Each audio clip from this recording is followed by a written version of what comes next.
are in alphabetical order because I couldn't decide another way to choose the order of the talk. So alphabetical by last name.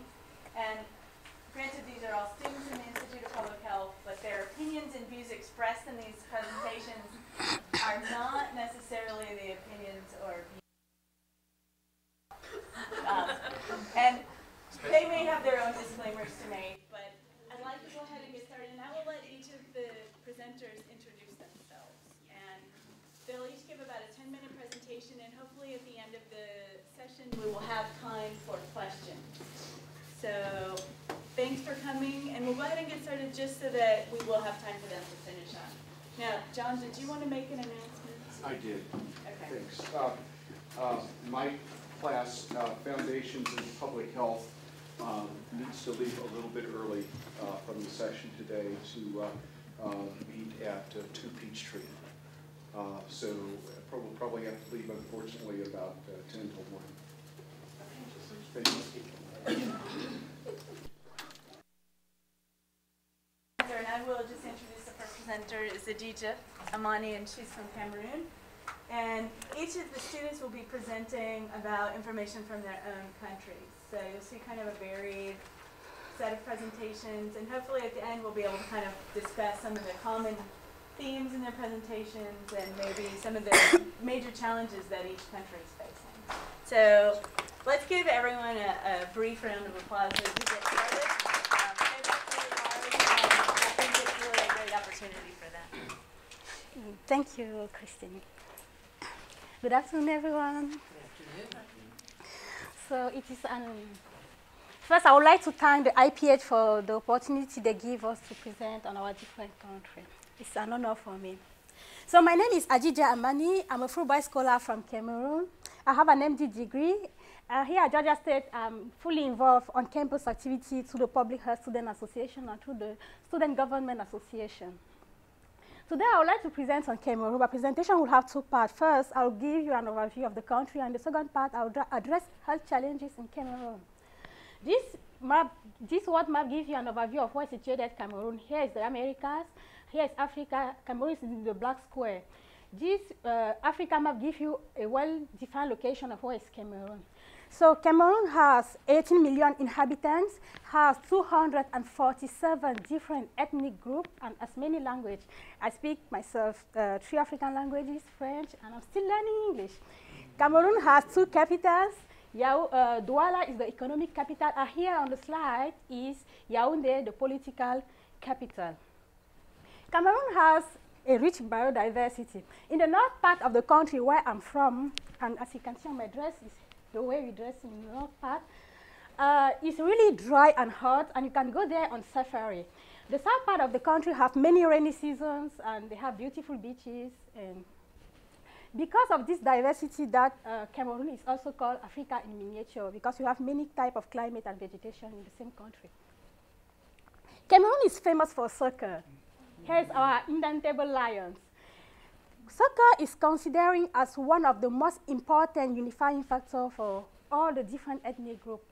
Everybody loves soccer in Cameroon, even chimpanzees. Despite all these interesting aspects of the country, Cameroon faces many health challenges. We have an alarming shortage of the workforce. We just have 2 physicians for 10,000 inhabitants. Here on the slide, you see I was performing a surgery in the Yaoundé Central Hospital. It's one of the reference hospitals in the country. But if you just go few miles from Yaoundé, you won't find all this equipment. Health centers are ill-equipped. Sometimes they have no electricity, and sometimes health centers are managed by nurses. So it's really disastrous. So the health challenge that I would like to address, due to constraints of time, Cameroon have many health problems, but I just choose malaria. Why? For 3 reasons. First, is the leading cause of morbidity and mortality in Cameroon. Second, I did my thesis of medicine on malaria, so I think I know quite enough on this topic. And third, I've been infected and affected many times by the malaria parasite. And I can tell you it's not fun at all when at the same time you have fever, you have severe headache, you are vomiting. All the joints of your body are in pain. it's not the kind of experience you would like to have. And during my consultation, I noticed that more than 50% of the patients I was receiving were diagnosed with malaria. So I told myself, Adidja, you should do something. You cannot just stay in your office and wait for the same patient come every month with the same disease. A prevention, more action, proactive action have to be taken. And it's for that reason that I chose to do public health, and it's for that reason that I am here today. Here is the picture of me and Professor Albert Samekobo in Mokolo-Elobi. Mokolo-Elobi is the neighborhood in Yaoundé where I collected data for my thesis. Professor Samekobo is the vice president of All Back Malaria. He is the coordinator of controlling malaria in the Central African region. He was the chair for my thesis. So here is Mokolo-Elobi. You see, between all the house, you'll find stagnant water. And here is where mosquitoes thrive. The same scenario, you find stagnant water here, and here are some inhabitants of Mokolo-Elobi who are complaining of the situation in which they live. If I stop here, you can tell me, okay, the solution is simple. We just have to remove the stagnant water, and there will not be mosquito anymore. But the problem is more complicated than that, because Yaoundé, here is an overview of Yaoundé. You see many hills behind. Yaoundé is also called La Ville aux Sept Collines, translation, the city with 7 hills. So people living in the top of the mountain, like here, are kind of safe. But people live down the mountain, like in Mokolo-Elobi, will always experience flooding, stagnant water. So as soon as you remove the water, it's just coming down. So this is a big challenge. Here you can see from 2004 to 2006, a climb in the mortality due to malaria in Cameroon. And at the same time, ironically, the distribution, the coverage of bed net is still increasing too. So we can make a joke and say, okay, the bed net is a risk factor for malaria, but it's not true. So why is malaria a serious problem in Cameroon? First, the problem of the bed net. People don't use their bed net. Why? In the north of the country where I am from, it's really hot, dry, and people sleep not in their bedroom, but outside in the floor, expecting a wind to blow to bring fresh air. So people obviously don't use their mosquito bed net. Secondly, the biting hours. Assuming that people go to bed at 11 p.m. So from 5 p.m. to 11, they are not protected because the mosquito bed net can only be used when you are sleeping.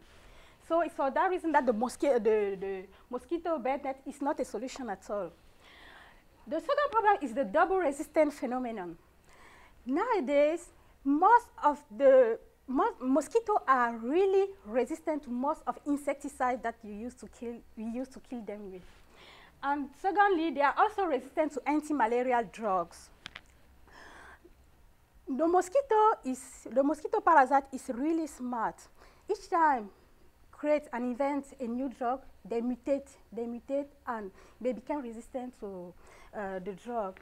And we have a really important big concern now because we just have one molecule left, the quinine, and that we try to protect because it's the ultimate, the only treatment for severe cases of malaria. So if God forbid, the malaria parasite develop a resistance to the quinine, I think it will be the extermination of Africa by the malaria scourge. Seriously. Meanwhile, since decades, billions of dollars have been spent to try to find an anti-malarial vaccine, which is unlikely to bear fruit. Billions of dollars have been spent to try to find a transgenic mosquito. Transgenic mosquito is just a fancy word to say a mosquito that can be released in the nature and that is unable to transmit the malaria parasite. Millions of dollars are still spending on the fabrication of bed nets, insecticide-treated bed nets, which are obviously deleterious for the environment. But still, the mortality rate due to malaria is still climbing. So all the current interventions are just a waste of time, a waste of money, a waste of energy, and more importantly, a waste of lives. So my recommendation is, in the 1930s, malaria was a scourge here in the US, and it's one of the reasons that the series is here. But nowadays, malaria has been eradicated from the United States. Is it because Americans have more bed nets than Cameroonian or Africans? I don't think so. Maybe America is surely the leader everywhere, but I'm sure that for the acquisition of mosquito bed net, you beat them. Second, so it's not because they found an vaccine against malaria here in the US too. So I think the solution is to consider the cost effectiveness of sustainable solutions like environmental management, drainage, improvement in infrastructure and sanitation, because it's what eradicates malaria here in the US. So in summary, Cameroon is an interesting country, but still faces many health challenges, in which malaria, which is claiming millions of lives. So if we want, I don't like the word to control, if we want to eradicate malaria for Africa, from Cameroon in particular, a prompt, efficacious action has to be taken now before the malaria parasite develop resistance to quinine. Thank you. The next presenter is going to be Adidja AMANI. And again, these are in